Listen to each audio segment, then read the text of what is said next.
ಆತ್ಮೀಯ ಸ್ನೇಹಿತರೆ, ತಮ್ಮದೇ ಆಗಿರ್ತಕ್ಕಂಥ ಗಣಿತದ 50+ ಅಂಕಗಳ ಸರಣಿ ಮತ್ತು ಪೂರ್ವ ಸಿದ್ಧತಾ ಪರೀಕ್ಷೆಗೆ ಬರ್ತಕ್ಕಂಥ ಪ್ರಶ್ನೆಗಳ ಉತ್ತರಗಳ ವಿಡಿಯೋದ 2ನೇ ಭಾಗಕ್ಕೆ ಸ್ವಾಗತ. ನಮ್ಮ ಯೂಟ್ಯೂಬ್ ಚಾನಲ್ನಲ್ಲಿ ತುಂಬಾ ವಿಡಿಯೋಗಳು ನಿಮಗಾಗಿದ್ದಾವೆ. ಸೊ ದಯಮಾಡಿ ಅವುಗಳನ್ನು ಲೈಕ್, ಶೇರ್ ಮತ್ತು ಸಬ್ಸ್ಕ್ರೈಬ್ ಮಾಡೋದನ್ನು ಮಾತ್ರ ಮರಿಬೇಡಿ. ಸೊ ಗಣಿತದಲ್ಲಿ ಬೋರ್ಡ್ನವ್ರು ಬಿಟ್ಟಿರ್ತಕ್ಕಂಥ ಮಾಡೆಲ್ ಕ್ವಶನ್ ಪೇಪರ್, ನಾವುಗಳು ಕೂಡ ಕ್ವಶನ್ ಪೇಪರ್ ಹಾಕಿದ್ದೀವಿ, ಫಿಕ್ಸ್ ಕ್ವಶನ್ ಹಾಕಿದ್ದೀವಿ. ಇವಾಗ ಬಹು ನಿರೀಕ್ಷಿತ ಪ್ರಶ್ನೆಗಳನ್ನು ಉತ್ತರಗಳೊಂದಿಗೆ ಹಾಕ್ತಾ ಇದ್ದೀನಿ. ಅದನ್ನು ಸಹಿತ ನೋಡಿ. ವಿಡಿಯೋನ ಲೈಕ್, ಶೇರ್ ಮತ್ತು ಸಬ್ಸ್ಕ್ರೈಬ್ ಮಾಡೋದನ್ನು ಮಾತ್ರ ಮರೆಯದಿರಿ. ಹೋಗೋಣ. ತ್ರಿಭುಜಗಳ ಪಾಠದಲ್ಲಿ ಒಟ್ಟು 7 ಮಾರ್ಕ್ಸ್ ಬರ್ತಾವೆ. ಮೊದಲನೇದು ಥೇಲ್ಸನ ಪ್ರಮೇಯ ಅಥವಾ ಥೇಲ್ಸನ ಪ್ರಮೇಯದ ವಿಲೋಮದ ವ್ಯಾಖ್ಯೆ ಕೇಳ್ತಾರೆ. ಥೇಲ್ಸನ ಪ್ರಮೇಯದ ಮೇಲೆ ಸಮಸ್ಯೆ, ತ್ರಿಭುಜದ ಮೇಲಿನ ಪ್ರಮೇಯಗಳು ಅಂತಕ್ಕಂಥದ್ದು 7 ಮಾರ್ಕ್ಸಿಗೆ ಬರ್ತದೆ. ಸೊ ಫಸ್ಟ್ ನೀವು ಥೇಲ್ಸನ ಪ್ರಮೇಯವನ್ನು ನೆನಪಿನ ಇಟ್ಕೊಳ್ಬೇಕು. ಇದನ್ನು ಕೇಳ್ತಾರೆ. ಎಸ್, ಥೇಲ್ಸನ ಪ್ರಮೇಯದ ವಿಲೋಮ ಪ್ರಮೇಯ, ಅದನ್ನೇ ಮೂಲ ಸಮಾನುಪಾತತೆಯ ವಿಲೋಮ ಪ್ರಮೇಯ ಅಂತಾರೆ. ಸಮರೂಪ ತ್ರಿಭುಜಗಳ ಕೋನ ನಿರ್ಧಾರಕ ಗುಣ, ಸಮರೂಪ ತ್ರಿಭುಜಗಳ ಬಾಹು ನಿರ್ಧಾರಕ ಗುಣ, ಸಮರೂಪ ತ್ರಿಭುಜಗಳ ಬಾಹು ನಿರ್ಧಾರಕ ಗುಣ. Very most important. ಇದ್ರದ್ದು ಬೇಕಾದ್ರೆ ಸ್ಕ್ರೀನ್ಶಾಟ್ ತಗೊಳ್ರಿ. ಒಂದು ಅಂತಲೂ ಕೂಡ ಖಂಡಿತವಾಗಿ ವ್ಯಾಖ್ಯೆ ಬರ್ತದೆ. ಒಂದು ಪ್ರಮೇಯವನ್ನು ಸಾಧಿಸಲಿಕ್ಕೇನೆ ಕೇಳ್ತಾರೆ. ಇಲ್ಲೇ ಫಸ್ಟೇ ಕೊಟ್ಟಿದ್ದಾರೆ ಥೇಲ್ಸನ ಪ್ರಮೇಯ, ಅದನ್ನು ಮೂಲ ಸಮಾನುಪಾತತೆ ಪ್ರಮೇಯ ಅಂತೀವಿ. ಅದನ್ನು ಸಾಧಿಸಬೇಕು. ಡೆಫಿನೆಟಾಗಿ ಭಾಳ ಸಲ ಕೇಳ್ತಾರೆ. ಏನು ಹೇಳ್ತದಪ್ಪ ಅಂದ್ರೆ, ತ್ರಿಭುಜದ 2 ಬಾಹುಗಳನ್ನು 2 ವಿಭಿನ್ನ ಬಿಂದುಗಳಲ್ಲಿ ಛೇದಿಸುವಂತೆ ಒಂದು ಬಾಹುವಿಗೆ ಸಮಾಂತರವಾಗಿ ಉಳಿದ ರೇಖೆಯು ಉಳಿದೆರಡು ಬಾಹುಗಳನ್ನು ಸಮಾನುಪಾತದಲ್ಲಿ ವಿಭಾಗಿಸ್ತದೆ ಅಂತ ಸಾಧಿಸಿ ಅಂತಕ್ಕಂಥದ್ದು ಏನಪ್ಪ ಅಂದರೆ ಅದು ಥೇಲ್ಸನ ಪ್ರಮೇಯ ಹೇಳ್ತದೆ. ಸೊ ಥೇಲ್ಸನ ಪ್ರಮೇಯವನ್ನು ನಾವು ಸಾಧಿಸಬೇಕಾದ್ರೆ ದತ್ತ ತ್ರಿಭುಜ ABC ಯಲ್ಲಿ DE ಲಂಬ BC, ಸಾಧನೀಯ AD/DB = AE/EC. ಇನ್ನು ರಚನೆ ಮಾಡ್ಕೊಳ್ಬೇಕು. ಬಿ ಮತ್ತು DC ಸೇರಿಸಬೇಕು. DN ಲಂಬ AC ಮತ್ತು EL ಲಂಬ ABಗಳನ್ನು ಎಳಿಬೇಕು. ಸಾಧನೆ ಮಾಡ್ತಕ್ಕಂಥದ್ದು ಇಷ್ಟು ಬರೆದ್ರೆ ನಿಮ್ಗೆ ಏನು ಮಾಡ್ತಾರಪ್ಪ ಅಂದರೆ ಖಂಡಿತವಾಗಿ 4 ಅಂಕ ಕೊಡ್ತಾರೆ. ಇನ್ನೂ ಒಂದು ಪ್ರಮೇಯ ಬರ್ತದೆ, ಕೋನ ನಿರ್ಧಾರಕ ಗುಣ ಅಂತಕ್ಕಂಥದ್ದು. ಇದೇನು ಹೇಳ್ತದೆ, 2 ತ್ರಿಭುಜಗಳಲ್ಲಿ ಅನುರೂಪ ಕೋನಗಳು ಸಮವಾದರೆ ಅವುಗಳ ಅನುರೂಪ ಬಾಹುಗಳ ಅನುಪಾತಗಳು ಸಮ. ಆದ್ದರಿಂದ ಆ 2 ತ್ರಿಭುಜಗಳು ಸಮರೂಪವಾಗಿರ್ತವೆ ಅಂತ ಸಾಧಿಸಿ ಅಂತಕ್ಕಂಥದ್ದು ಈ ಪ್ರಮೇಯ ಹೇಳ್ತದೆ. ಸೊ ಇಷ್ಟು ನೀವೇನು ಮಾಡಬೇಕು, 2 ಡಯಾಗ್ರಾಮ್ಗಳನ್ನು ತೆಗಿಬೇಕು. ಅದರಲ್ಲಿ ದತ್ತ, ಸಾಧನೀಯ, ರಚನೆ, ಸಾಧನೆಗಳನ್ನು ಬರೆದ್ರೆ ಸೊ ನಿಮಗೆ ಏನು ಮಾಡ್ತಾರಪ್ಪ ಅಂದರೆ ಸೊ ಇದ್ರದ್ದು ಕೂಡ 4 ಮಾರ್ಕ್ಸು ಕೊಡ್ತಾರೆ. ಇನ್ನು ಕೆಲವು ಸಾರಿ ಇದ್ರದ ಮೇಲೆ 2 ಮಾರ್ಕ್ಸ್ ಕ್ವಶನ್ಗಳು ಕೂಡ ಬರ್ತವೆ. ಒಂದು ಪ್ರಶ್ನೆ ಕೊಟ್ಟಿದ್ದಾರೆ, ತ್ರಿಭುಜ ABC ಯಲ್ಲಿ DE ಲಂಬ BC, AD = 5 centimetre, BD = 7 centimetre, AC = 18 centimetre. ಹಾಗಾದರೆ AE ಅನ್ನು ಕಂಡುಹಿಡಿಯಿರಿ. ಹೇಗೆ ಕಂಡುಹಿಡಿಬೋದು? ತ್ರಿಭುಜ ABC ಯಲ್ಲಿ AE = AB/BD. ಅಂದರೆ AC 18 centimetre AE 12 centimetre / 5 centimetre. ಹಾಗಾದರೆ AE ಆತಂದ್ರೆ ಏನಾಗ್ತದೆ, 18 × 5 / 12. ಆವಾಗ AE ನಮಗೆ ಸಿಕ್ತು ಅಂದ್ರೆ 7.6 ಸೆಂಟಿಮೀಟರ್ ಅಂತ ಸಿಗ್ತದೆ. ಇದು ಕೂಡ ನೀವೇನು ಮಾಡ್ಬೋದು, ಎಸ್ ನಿಯಮಗಳನ್ನು ಹಾಕಿ ಕಂಡುಹಿಡಿಬೋದು. ಆ ಥರದ ಒಂದು ಪ್ರಶ್ನೆಗಳು ಕೂಡ ಬರ್ತವೆ. ನಿರ್ದೇಶಾಂಕ ರೇಖಾಗಣಿತಕ್ಕೆ ಬರ್ತೀನಿ. ಅಲ್ಲಿನೂ ಕೂಡ ಒಂದು ಪ್ರಶ್ನೆ, ದೂರ ಸೂತ್ರ ಅಥವಾ ಮಧ್ಯಬಿಂದು ಸೂತ್ರವನ್ನು ಉಪಯೋಗಿಸಿ ಮಾಡ್ತಕ್ಕಂಥ ಲೆಕ್ಕ 2, ಭಾಗ ಪ್ರಮಾಣ ಸೂತ್ರದ ಮೇಲಿನ ಲೆಕ್ಕ 2. ಟೋಟಲಿ 5 ಮಾರ್ಕ್ಸ್ಗಳನ್ನು ನೀವು ಇಲ್ಲಿ ಏನು ಮಾಡ್ತೀರಪ್ಪ ಅಂದರೆ ನಿರ್ದೇಶಾಂಕ ರೇಖಾಗಣಿತದಲ್ಲಿ ಕಲಿತೀರಿ. 4 ಸೂತ್ರಗಳನ್ನು ಬೈಪಾಟ್ ಮಾಡಿರಿ. ದೂರ ಕಂಡುಹಿಡಿಯುವ ಸೂತ್ರ, ನಿರ್ದೇಶಾಂಕ ಬಿಂದು A x1 y1 ಮತ್ತು B x2 y2ಗಳ ನಡುವಿನ ದೂರ AB/D = √x2 - x1 whole square + y2 - y1 whole square. ಇನ್ನು ಮೂಲ ಬಿಂದುವಿನಿಂದ ನಿರ್ದೇಶಾಂಕ ಬಿಂದುವಿಗಿರುವ ದೂರ ಕಂಡುಹಿಡಿಯುವ ಸೂತ್ರ D = √x² + y². ಇನ್ನು ಮಧ್ಯಬಿಂದು ಸೂತ್ರವನ್ನು ಕಂಡುಹಿಡಿತಕ್ಕಂಥ ಸೂತ್ರ ಅದು ನೆನಪಿಟ್ಕೊಳ್ಳೇಬೇಕು. ಲಾಸ್ಟ್ ಭಾಗ ಪ್ರಮಾಣ ಸೂತ್ರ ಇದೆ, ಅದು ಕೂಡ ನೀವು ನೆನಪಿಟ್ಕೋಬೇಕು. ಸೊ ಈ 4 ಸೂತ್ರಗಳ ಮೇಲೆ ನೀವು ಖಂಡಿತವಾಗಿ 2 ಲೆಕ್ಕಗಳನ್ನು ನಿಮಗೆ ಬಂದೇ ಬರ್ತವೆ. 1 ಮಾರ್ಕ್ಸಿಗೆ ಕೇಳ್ತಾರೆ, 2 ಮಾರ್ಕ್ಸಿನ 2 ಲೆಕ್ಕಗಳು ನಿಮಗೆ ಬರ್ತವೆ. ಎಸ್, ಇನ್ನು ದೂರ ಕಂಡುಹಿಡಿತಕ್ಕಂಥ ಲೆಕ್ಕ ನೋಡೋಣ. ಏನು ಕೊಟ್ಟಿದ್ದಾರೆ ನೋಡಿ, A 23 B 41 ನಡುವಿನ ದೂರ ಕಂಡುಹಿಡಿಬೇಕು. ಬಿಂದುಗಳ ನಡುವಿನ ದೂರ. ಸೂತ್ರ ಬರ್ಕೊಳ್ಳೋಣ. D = √x - x2 - x1 whole square + y2 - y1 whole square. ಅಲ್ಲಿ ಎಸ್ ಎಕ್ಸ್ ಅಂದರೆ ಎಷ್ಟು, 2 ಬಂತು. ವೈ ಅಂದರೆ ಎಷ್ಟು ಬಂತು, ಇಲ್ಲಿ A1 A2 B1 B2ಗಳನ್ನು ಬರ್ಕೋಬೇಕು. ಆ ಥರನಾಗಿರ್ತಕ್ಕಂಥ ಹಾಕಿದಾಗ ಸೊ ಒಟ್ಟು ನಮಗೆ ಉತ್ತರ ಎಷ್ಟು ಬರ್ತದಪ್ಪ ಅಂದ್ರೆ 2√2 ಅಂತಕ್ಕಂಥದ್ದು ಬರ್ತದೆ. ಸ್ವಲ್ಪ ಪಾಸ್ ಮಾಡಿ ಸ್ಟೆಪ್ಸ್ಗಳನ್ನು ಖಂಡಿತವಾಗಿ ನೋಡ್ಕೊಂಡು ಹೋಗಿ. ವಿಡಿಯೋ ಲೆಂತ್ ಭಾಳ ಆಗ್ತದೆ. ಇನ್ನು ಮೂಲ ಬಿಂದುವಿನಿಂದ P12 ನಡುವಿನ ದೂರ ಕಂಡುಹಿಡಿತಕ್ಕಂಥ ಲೆಕ್ಕ. ಅಲ್ಲಿ XY 12 ಅದ. OP = √x2 + y2. So OP = √122 + 52. So OP = √144 + 25. ಅಂದರೆ OP = 169 ಮಾನ, ಅದನ್ನು 13 ಮಾನ ಅಂತ ಬರಿಬೋದು. ಮಧ್ಯಬಿಂದು ಕಂಡುಹಿಡಿಯೋ ಸೂತ್ರ ಇದು ಕೂಡ ಮೋಸ್ಟ್ ಇಂಪಾರ್ಟೆಂಟ್, ಇದನ್ನು ಕೂಡ ಲೆಕ್ಕ ನೋಡ್ಕೊಂಡು ಹೋಗಿ.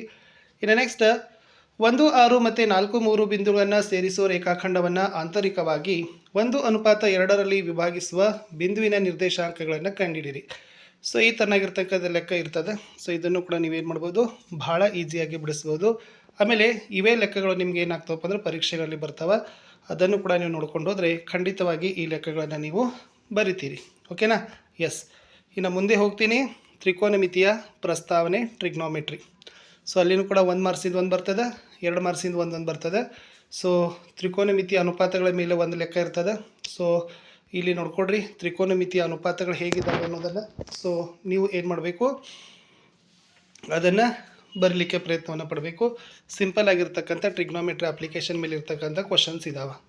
ಸೊ ನೋಡ್ಕೊಡ್ರಿ. ಸೊ ಇವೆರಡು ಲೆಕ್ಕಗಳು ಕೂಡ ಸೊ ಟ್ಯಾನು ಮತ್ತು ಸೆಕ್ ಮೇಲೆ ಇರ್ತಕ್ಕಂಥದ್ದು ಇಂಪಾರ್ಟೆಂಟ್ ಆಗಿರ್ತಕ್ಕಂಥ ಪ್ರಶ್ನೆ ಇದ್ದಾವೆ.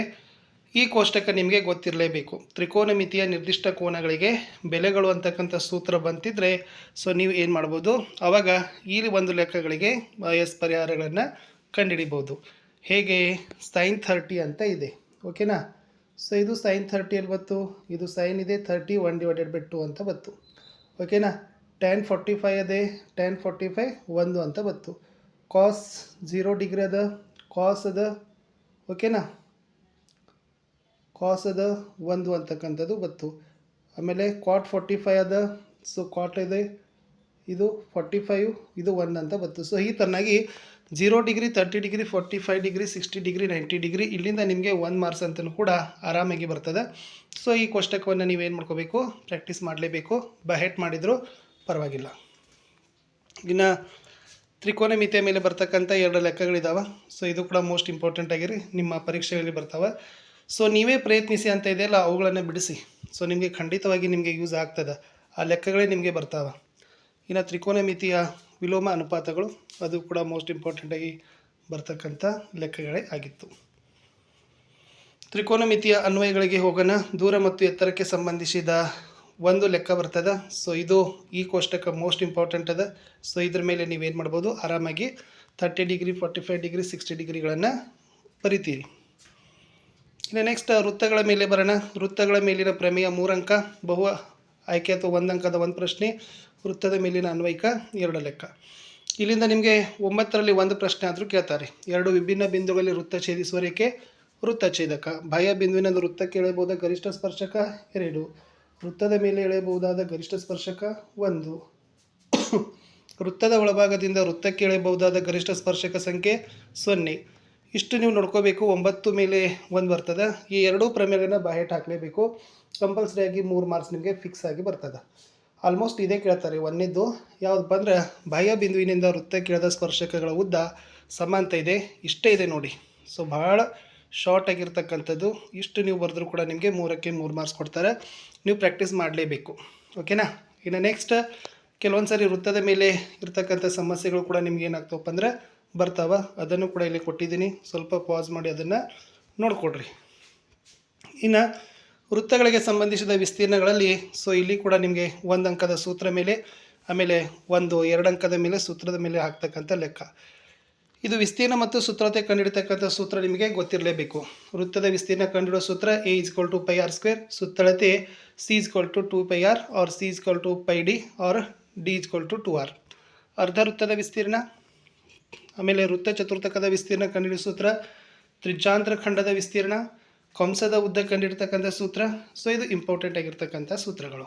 ಆಮೇಲೆ ಈ ತನ್ನಾಗಿರ್ತಕ್ಕಂಥ ನಿಮಗೆ ಸೂತ್ರಗಳನ್ನು ಬರೀತಕ್ಕಂಥ ಪ್ರಶ್ನೆ ಇರ್ತಾವೆ, ಅದನ್ನು ಕೂಡ ನೋಡ್ಕೊಡ್ರಿ. ಇನ್ನು ತ್ರಿಜ್ಯಾಂತರ ಖಂಡದ ವಿಸ್ತೀರ್ಣದ ಮೇಲೆ 2 ಅಂಕಕ್ಕೆ ಬರ್ತಕ್ಕಂಥ ಪ್ರಶ್ನೆಗಳನ್ನು ಕೂಡ ಕೊಟ್ಟಿದ್ದೀನಿ, ಇದು ಕೂಡ ಇಂಪಾರ್ಟೆಂಟ್ ಅದ. ತ್ರಿಜ್ಯಾಂತರ ಖಂಡದ ಕಂಸದ ಉದ್ದ ಕಂಡುಹಿಡಿತಕ್ಕಂಥ ಸೂತ್ರ, ಆಮೇಲೆ ಈ ಮೇಲ್ಮೈ ವಿಸ್ತೀರ್ಣ ಮತ್ತು ಘನಫಲಗಳ ಸೂತ್ರಗಳು ಕೂಡ ಇಂಪಾರ್ಟೆಂಟ್. ಚೌಕಘನದ ವಕ್ರ ಅಥವಾ ಪಾರ್ಶ್ವ ಮೇಲ್ಮೈ ವಿಸ್ತೀರ್ಣ 4a², ಪೂರ್ಣ ಮೇಲ್ಮೈ ವಿಸ್ತೀರ್ಣ 6a², ಘನಫಲ a³. ಆಮೇಲೆ ಆಯತ ಘನ ಇದೆ, ಸಿಲಿಂಡರ್ ಇದೆ, ಶಂಕು, ಇದು ಕೂಡ ಮೋಸ್ಟ್ ಇಂಪಾರ್ಟೆಂಟ್. ಇದನ್ನು ಕೂಡ ನೀವೇನು ಮಾಡ್ಬೋದು ಎಕ್ಸಾಮ್ಗೆ ಎಕ್ಸ್ಪೆಕ್ಟ್ಗಳನ್ನು ಮಾಡ್ಬೋದು. ಇನ್ನು ಸಂಖ್ಯಾಶಾಸ್ತ್ರದಲ್ಲಿ ನೋಡಿದಾಗ ಸೊ ನಿಮಗೆ ಈ ಸೂತ್ರಗಳು ನೆನಪಿಟ್ಕೋಬೇಕು. ಸರಾಸರಿ ಸೂತ್ರ, ಮಧ್ಯಾಂಕದ ಸೂತ್ರ, ಬಹುಲಕದ ಸೂತ್ರ. ಇದು ಸಂಬಂಧ 3 ಮಧ್ಯಾಂಕ = 2 ಸರಾಸರಿ ಪ್ಲಸ್ ಬಹುಲಕ ಕಂಡುಹಿಡಿಯೋದನ್ನು ಕಲ್ಕೊಡ್ರಿ. ಇನ್ನು ಸರಾಸರಿ ಕಂಡುಹಿಡಿಯೋದನ್ನು ಕಲ್ಕೊಡ್ರಿ. ಸಾಕ್ಷರತಾ ಪ್ರಮಾಣ, ನಗರಗಳ ಸಂಖ್ಯೆ ಕೊಟ್ಟಿದ್ದಾರೆ, ಅಂದರೆ ವರ್ಗಾಂತರ ಮತ್ತು ಆವೃತ್ತಿ ಇದಾವೆ. ಮಧ್ಯ ಬಿಂದು ಕಂಡುಹಿಡಿದು FX ಕಂಡುಹಿಡಿದ್ರೆ ಸೊ ನಿಮ್ಗೆ ಏನಾಗ್ತದಪ್ಪ ಅಂದ್ರೆ ಸಿಗ್ಮಾ FX / N ಅನ್ನು ಸೂತ್ರ ಹಾಕಿದಾಗ ಸರಾಸರಿ ಬರ್ತದೆ. ಸೊ ಇವುಗಳನ್ನು ನೋಡ್ಕೊಡ್ರಿ. ಭಾಳ ಈಸಿ ಅದ. 3 ಮಾರ್ಕ್ಸನ್ನು ನೀವು ಸರಾಸರಿ ಕಂಡುಹಿಡಿದ್ರಿಂದ ಆರಾಮಾಗಿ 3ಕ್ಕೆ 3 ಮಾರ್ಕ್ಸ್ಗಳನ್ನ ಏನು ಮಾಡ್ತೀರಿ, ಪಡಿತೀರಿ. ಇನ್ನು ಕೆಲವೊಂದು ಸರಿ ಬಹುಲಕಗಳನ್ನು ಕೇಳ್ತಾರೆ. ಸೊ ಬಹುಲಕದ ಸೂತ್ರಗಳನ್ನು ಕೊಟ್ಟಿದ್ದೀನಿ, ಅದನ್ನು ಕೂಡ ನೋಡ್ಕೊಡ್ರಿ. ಎಸ್, ಇವೆಲ್ಲ ನೀವೇನು ಮಾಡಬೇಕು, ಬಹುಲಕದ ಲೆಕ್ಕಗಳನ್ನು ಮಾಡಬೇಕು. ಇನ್ನು ಮಧ್ಯಾಂಕ ಕಂಡುಹಿಡಿತಕ್ಕಂಥ ಲೆಕ್ಕಗಳು. ಸೊ ಇದು ಪ್ರಶ್ನೆ ಇತ್ತು. ಸೊ ಈ ಪ್ರಶ್ನೆ ಉತ್ತರವನ್ನು, ಪರಿಹಾರವನ್ನು ನೀವು ಈ ಥರ ಮಾಡಿದರೆ ಖಂಡಿತವಾಗಿ ನಿಮಗೂ ಕೂಡ ಅಂಕಗಳನ್ನು ಕೊಡ್ತಾರೆ. ಓಕೆನಾ? ಎಸ್, ಇಷ್ಟಿತ್ತು ಸ್ನೇಹಿತರೆ ಅಂತ ಹೇಳ್ತಾ ಈ ವಿಡಿಯೋದಲ್ಲಿ ಸೊ ಸುಮಾರಾಗಾಯಿತು. ಸಂಭವನೀಯತೆ ಮೇಲೆ, ದಾಳದ ಮೇಲೆ ಇರ್ತಕ್ಕಂಥ ಪ್ರಶ್ನೆಗಳಿರ್ತಾವೆ. ಸೊ ಸಂಭವನೀಯತೆಯನ್ನು ಕಂಡುಹಿಡಿತಕ್ಕಂಥದ್ದು ನೋಡ್ಕೊಡ್ರಿ. ಇಲ್ಲಿ ಕೇಳ್ತಕ್ಕಂಥ 1 ಅಂಕದ ಪ್ರಶ್ನೆ, ನಾಣ್ಯಗಳ ಮೇಲಿನ ಸಂಭವನೀಯತೆಯನ್ನು ಕೊಟ್ಟಿದ್ದೀನಿ. ಸೊ ಇವುಗಳು ಕೂಡ ನಿಮ್ಗೆ ಏನಪ್ಪ ಅಂದರೆ ಮೋಸ್ಟ್ ಎಕ್ಸ್ಪೆಕ್ಟ್ ಆಗಿ ಬರ್ತಕ್ಕಂಥ ಪ್ರಶ್ನೆಗಳೇ ಇದ್ದಾವೆ. ಸೊ ಭಾಳ ವಿಡಿಯೋ ಲೆಂತ್ ಆಯಿತು. ಸೊ ಸಿಗ್ತೀನಿ ಹೊಸ ವಿಡಿಯೋದಲ್ಲಿ.